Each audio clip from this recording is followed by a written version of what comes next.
such a lovely morning meron tayo. So, it's such a lovely morning na meron tayo for today kasi maaraw siya.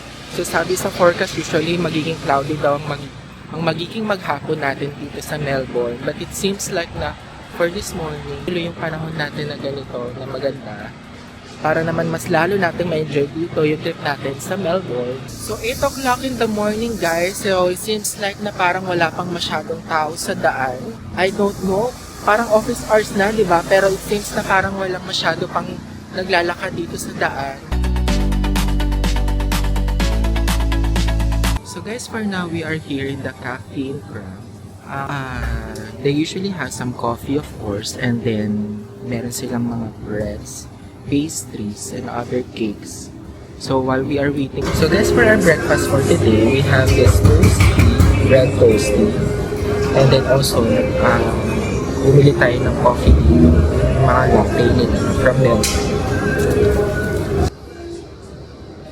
For now, nakasakay na tayo dito sa ating train going to the Philippine Islands. So napakabait usually ng ating tour guide ngayon. So he's so very friendly.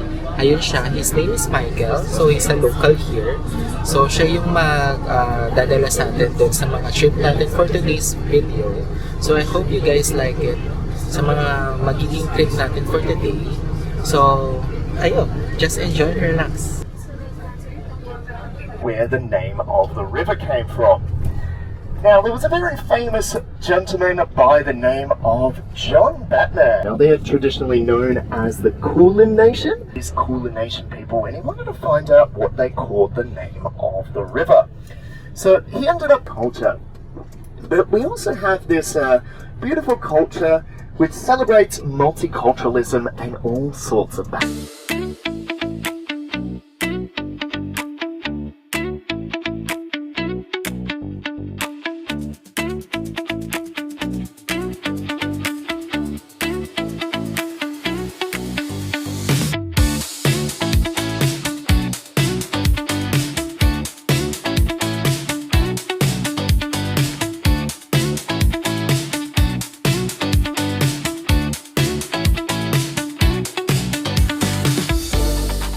So, nandito na tayo usually sa Brighton Beach Boxes. So, isa sa mga pinupuntahan dito ng mga turista ay itong mga baiting boxes na meron dito.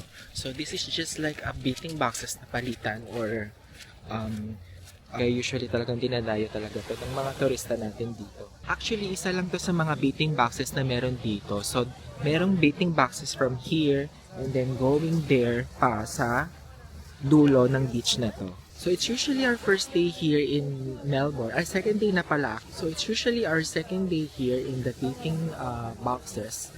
And, tutusin, napakaganda ng mga baiting boxes dito.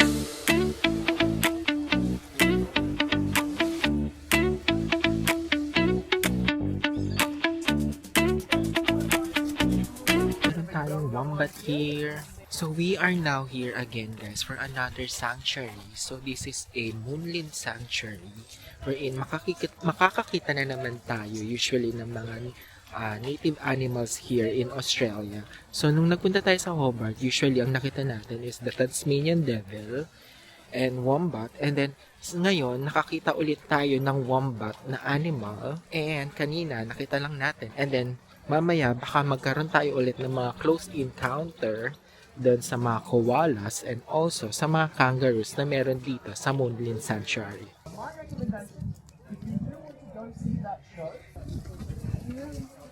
So guys, we also have another here, koala. Is actually shy. It's not a peacock kasi hindi naman siya ganun kakulay, pero para siyang peacock, guys. Pero napakalaki niya. Yung mga animals usually very shy and we only have kind of few animals na nakita. So dito, mas nakita natin yung mga other native animals.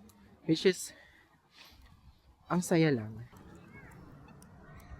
Hi mga bakbide. Double lizard. It's a shingle. Yes. Ang ating green. Grabe, ang green and shiny frog. You get to see a chance yung mga animals sa native animals. Ayan siya, oh. This is their place. Parang isang safe space para sa kanila. Guys, we have another kangaroos here. So, ano yung tawag sa kanila is Carlo. Carlo bird. At hindi na sila makapag-antay. Guys, meron tayo ditong owl. Tulit na rin yung trip natin usually. So, aside from the usual na city attraction na nakikita natin from Melbourne,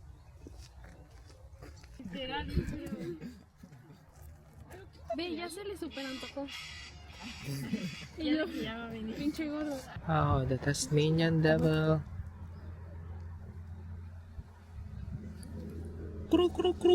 Look, we have a dingoes here. We have a dingoes over there. Para siyang aso or a wolf type. So, dumaan lang tayo dito sa souvenir shop nila. So, ang dami nila usually dito mga t-shirts and mga items na mga stuffed toy. So, if you are fan of this kind of stuffed toy, ang dami nilang mga birds dito. Iba-iba.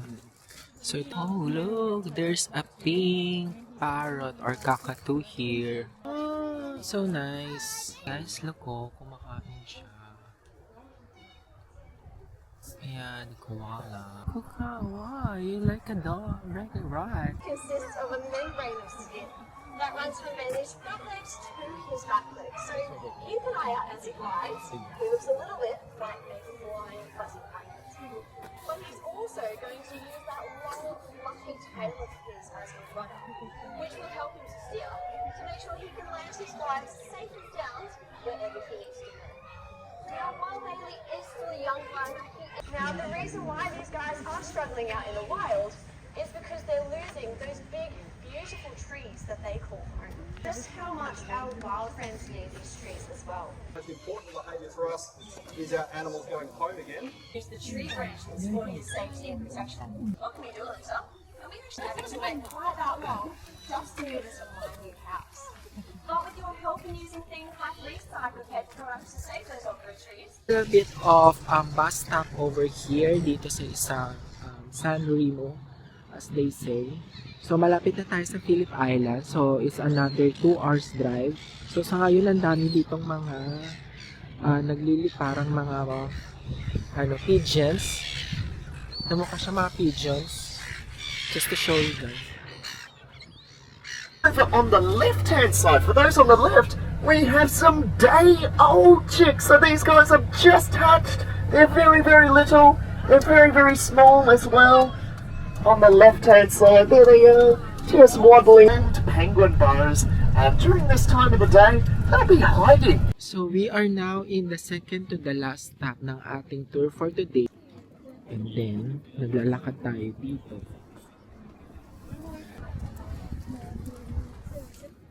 So, we are now here at the Novis. So, makikita nyo, ayan usually yung bridge. Mahaba yan, going to the, yung parang makikita dito is yung parang yung island dun sa kabila. And then, so, ang daming tao dito ngayon usually. Parang, most of the tourists na pupunta dito sa Phillip Island is usually talagang dumadaan dito sa side na to ng Novis.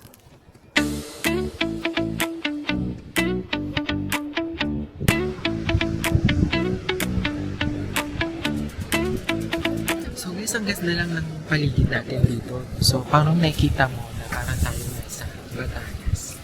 It's actually the same na yung lugar na pinuntahan natin sa Batanes. Wherein, may kita mo sa baba yung mga island. And then, nasa tayo, parang bundok sa taas. So, it's kind of like na parang we are also experience the same. Pero, ang kaibahan lang is meron silang ganitong bridge. And then, napakaganda ng lugar mismo. So, malamig dito guys ngayon. So, sobrang lamig. Once the penguins have doubled their body weight, guys, they then have trails as well. And that is the way that they use to find their way home, guys. So it's very important that they have those trails, because slowly forward now, guys, so everyone can have a little look at the penguin. There we go. You can just see him sticking his head out of the hole at the moment, guys. We'll get him. This is the last stop, guys, of our trip for today. This is the Phillip Island, and we will have a penguin show. So makikita natin usually yung mga penguins na bumabalik sa kanilang mga tirahan galing sa shore. So, I'm kinda excited to see this kasi ang daming mga turista ngayon na nag-a-avail ng tourist na ito. So, hopefully, pwede tayo makapag-video nung kanilang pagbalik sa bahay, yung mga penguins. Nilalakaran natin going there sa mismong stadium or yung event na paggaganapan nung penguin parade. Tingnan natin kung what time sila usually mag-arrive here. So guys, it's a great experience na naka-witness tayo ng penguin parade. At least nakakita tayo of a few penguins dito, up close. So, it's a really nice trip kasi it's one of a kind adventure. And I just want to say na I really recommend this trip.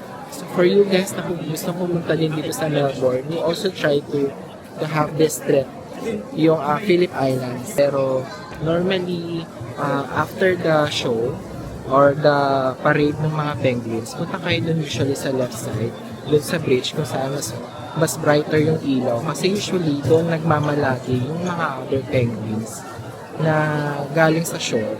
So if you want to have a close na makita yung mga penguins, doon kayo sa side na yun kasi yung mga ilaw doon is mas brighter, tsaka mas makakapagpa-picture kayo ng maigi.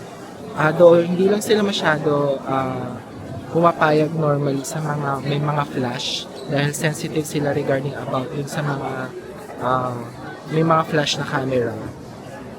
So ayun lang, pwede naman kayo mag-video basta wala lang flash. Ayun. So ayan, back to the city ulit ang peg natin after the amazing penguin parade show and the other places na pinuntahan natin sa Phillip Island. And ang saya lang ng experience, no? Pero more to come para sa travel trip natin dito sa Melbourne. Till next vlog after this. Bye!